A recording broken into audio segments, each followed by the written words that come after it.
Right. Hello everyone.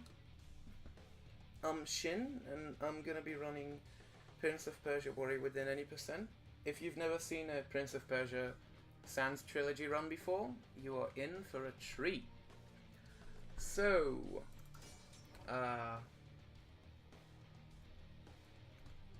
alright.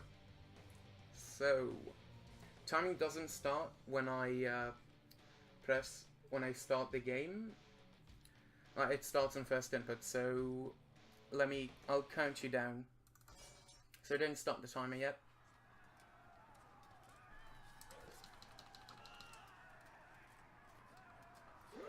Right, and 3, 2, 1, go. Alright, so welcome to Prince of Persia Warrior Within.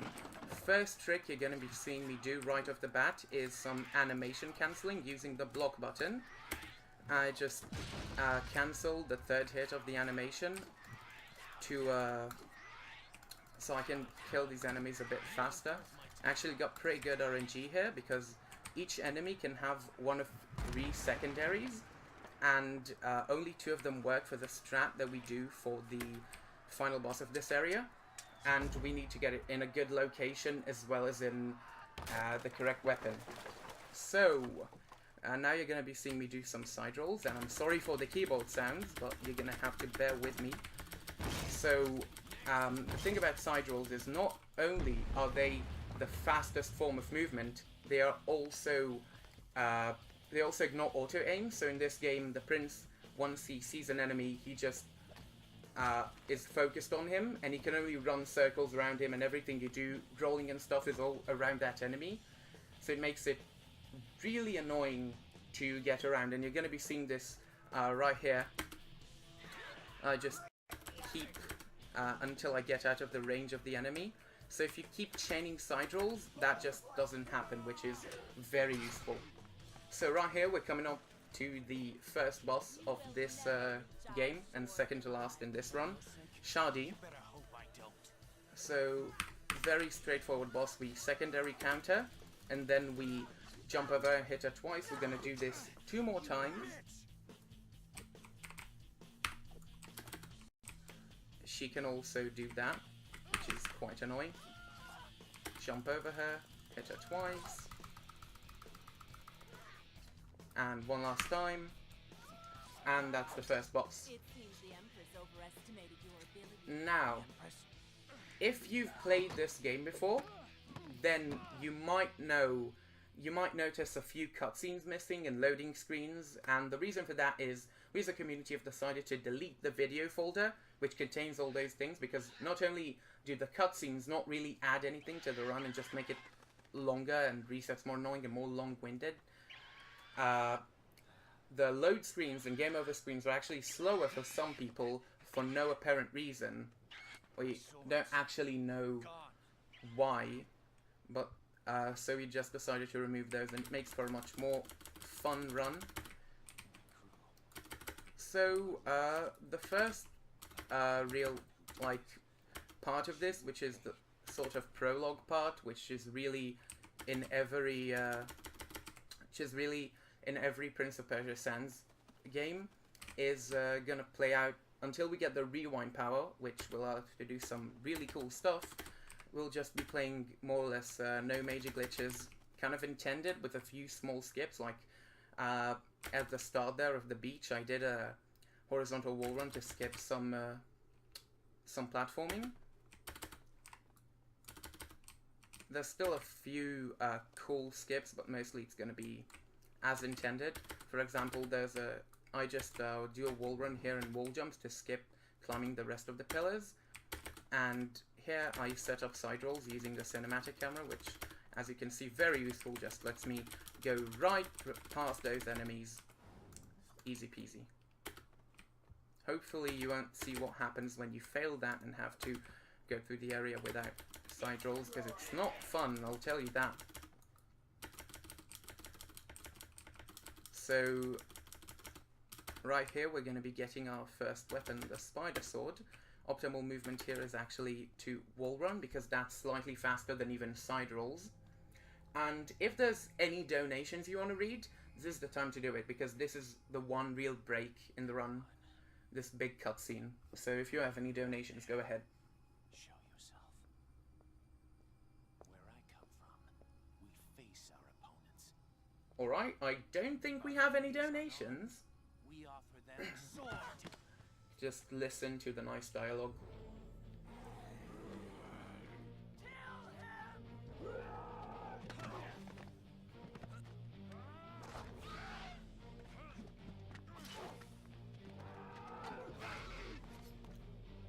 Alright, so I guess we're not gonna be hearing donations here. Alright, so I'm gonna throw a weapon here to just get past those enemies real quick. And here coming up is actually one of the coolest skips in the first part, which is Crow Man skip. So there's this enemy, which is a man, and he's also a crow. So he's the Crow Man. I don't know if that's his actual name in the game files. There's two ways to do this. I'm going to try and do the slightly faster way, which also looks a lot cooler. So first of all, we're going to get around this guy by side rolling. Okay, yeah.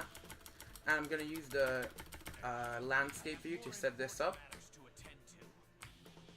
Just going to do a diagonal wall run, which allows me to wall jump up here, and I don't think that's how wall runs work, but I'm gonna go with it because it's faster. Just skip the entire thing. You need to go all the way around, which is really a running theme with this game, going all the way around. So when we're getting pretty close here to getting the rewind power, I'm gonna explain zipping, which so the way the rewind mechanic works in this game, it has a move-based buffer, and we can overload that buffer by binding block and walk forward to the scroll wheel, and that way we can overload the buffer with, I think, 21 actions, and then it makes everything afterwards go forwards instead of backwards and also be really amplified, which is really nice. And also because you have no hitbox when you're rewinding, then you can just basically go through everything and only care about load triggers and story counters, which I'll explain in a bit. So now we're coming on to the first zip here. First of all, I'm gonna make a quick safety save. No, I'm actually good at this game, so I'm not gonna be failing this zip. Now watch me fail the zip. Right, so first of all here, I'm just gonna be setting up the zip, doing the inputs, and now I'm scrolling to overload the buffer, and you will see the prince just goes through everything.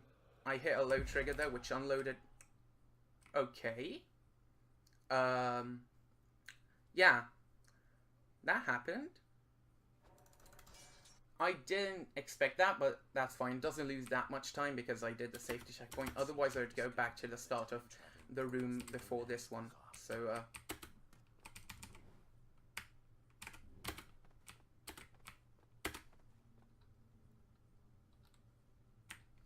oh, Mecha, you jinxed me.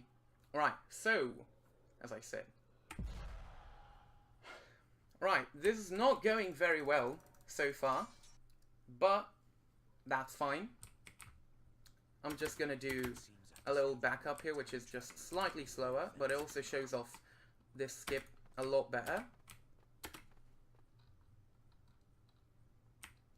Really marathon luck. So,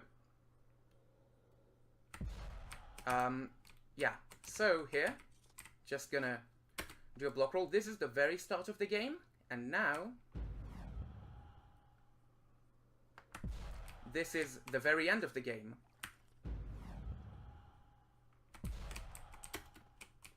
And so, yeah, the very start and the very end of the game are right next to each other, just separated by a wall. I died there to load the next area. So now I need to explain about story gates, which are, because this game, as you can see, you revisit areas a lot of times, and you backtrack a lot. The game needs to know where you are in the story, and it does that by utilizing these little invisible triggers called story gates. Oh, at least that's how we call them. So, usually you can't hop between them. For reference, I'm at Storygate number 1. No, number 2 right now. And after I do this,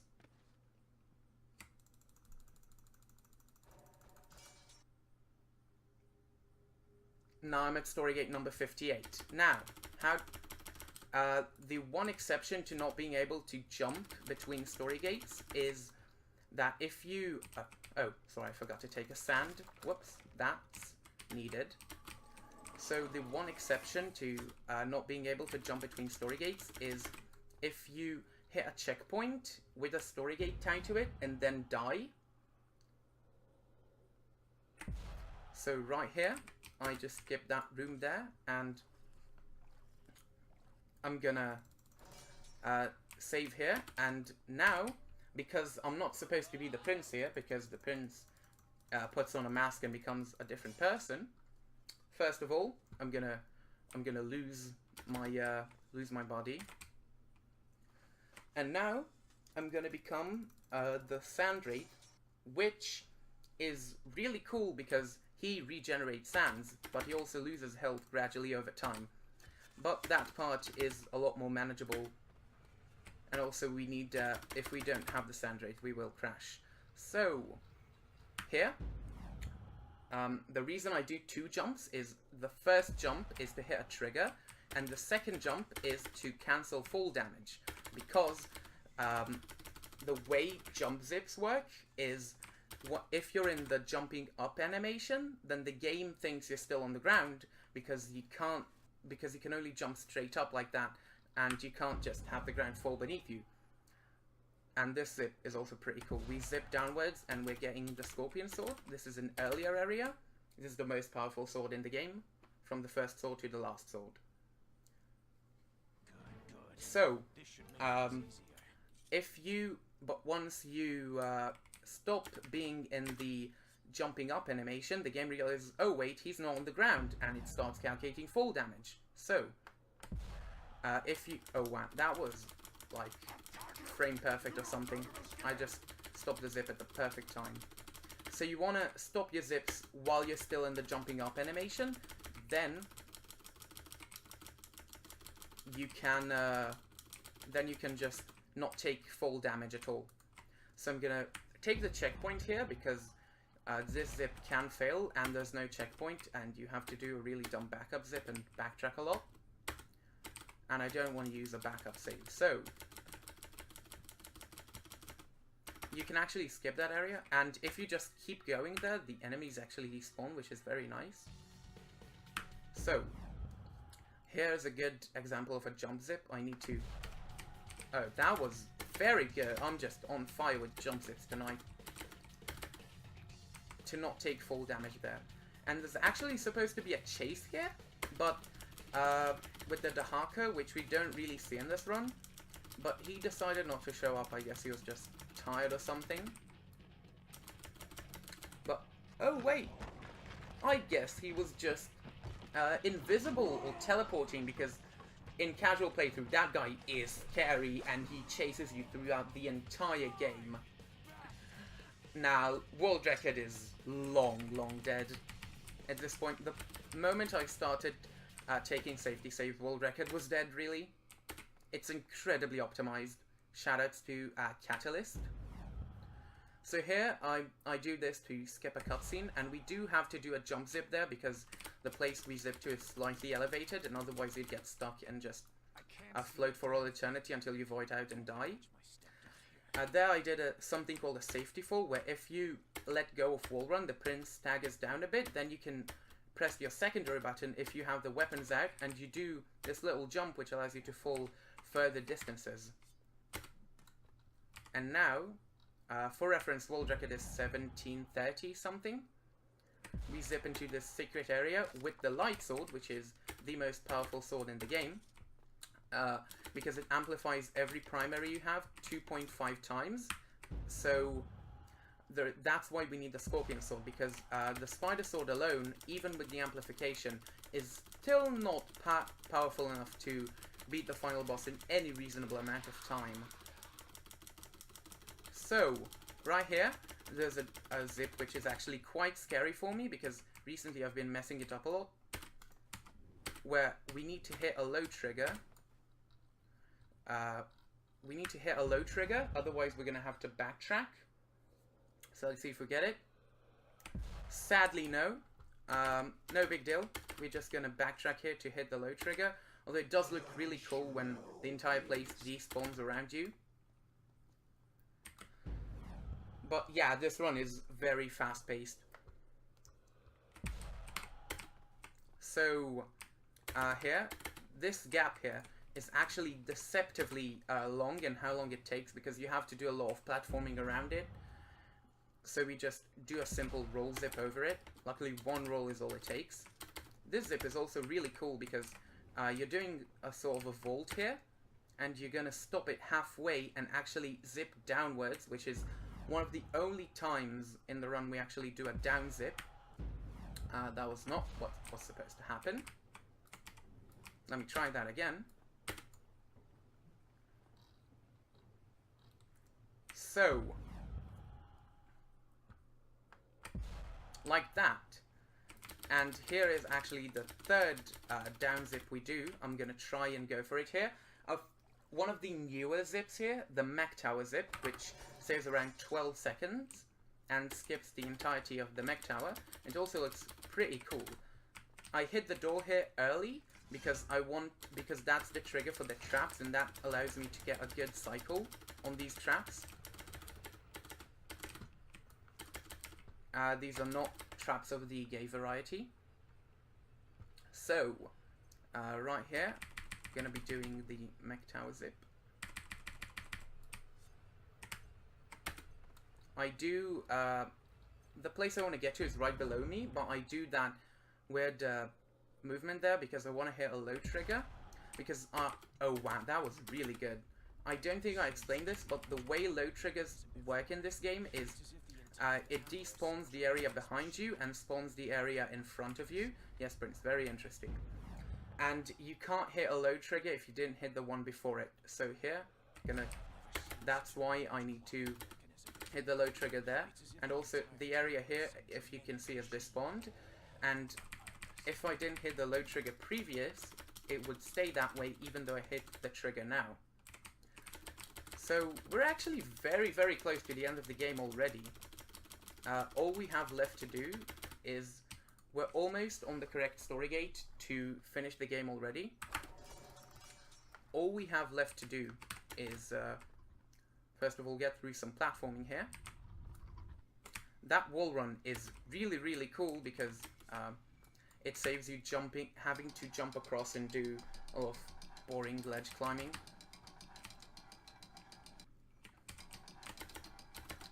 And here, so here usually there would be a cutscene where the prince takes his mask off and becomes the prince again. But we don't want that because that is slow and also doesn't give us sand. So what we do is we do this zip here. And now we're going to just go here and get a low trigger. And also because we rewind through this low trigger, which is also a trap trigger, when you rewind through a trap trigger, all the traps detract backwards, as you will be able to see here. So none of them spawn, which is very nice. And with that, we actually hit the last story counter we need in the game. So we're basically ready to finish the game. All we need to do is become the prince again, otherwise the final area will not load and crash. And, well, get to the end and beat the final boss. So, there is actually a zip here, found by a runner called Venive, which skips doing these two zips, just combines them into one zip, but it's really hard because it's very, very tight. You need to do everything, like, very quickly, otherwise you won't have enough time. Another jump zip here. Oh no. This is not good. This is very not good. Oh no. Oh no. Alright. So, the game crashed. Let's say we did save at that point. Don't worry. the game is supposed to crash there, because you now need to load back in, and let's just say we actually did do that, and hey look! We're the prince again! And we're right where we were a second ago. This is the end of the game. Oh, sound is gone. Fun. We're actually supposed to save the game there and then crash it to become the prince again. But, yeah. Well, that's fine. This is no longer valid, but that's no big deal. So, now I want to talk about the final boss a little bit, which... Oh yeah, no sound, that's fun. Which, she is a bit of a bitch, because she has this attack that she will do in the third phase, unless we do a quite inconsistent skip to stop her. Wait.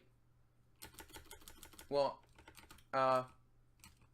Is something wrong? Should I stop? Should I keep going? Right, so, as I said, so she has this attack she will do in the third phase, and we have a method to stop it, but it's really inconsistent, so when we do that, feel free to drop some bless RNGs in the chat. That would really help. Right, the first phase, fairly straightforward. She can parry a variable amount of times with the minimum of 1 time, and so right here in the second phase, we're going to be setting up this skip. And if you stop hitting her at any point for whatever reason, she will go up and she will do the attack, and that's independent of whether or not she does it in the third phase. So there, we lost the clash and activated slow-mo, which we got when we went through the portal. And here we get her down to 2 hits with the light sword, jump on her as the cutscene starts. And now we can just mash and pray, so I don't think it's gonna work, but let's see. Yeah, it didn't work. So now you're gonna get to see me just dodge tornadoes for 40 seconds, because sadly triple skip failed. I think I jumped on her too early, which is why she didn't freeze long enough for me to hit her. So if there's any donations you want to read, you can do it now. Time is when the last input, so I'll call it.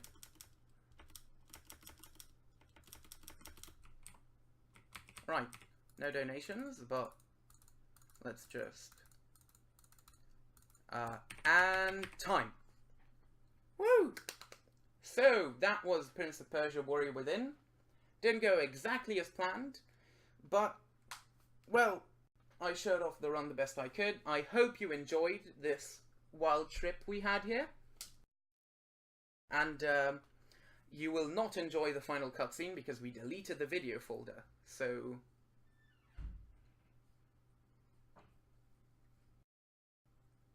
that's it. Yeah, world record by like -4 minutes. So, yeah, I'm sure I want to continue with that saving.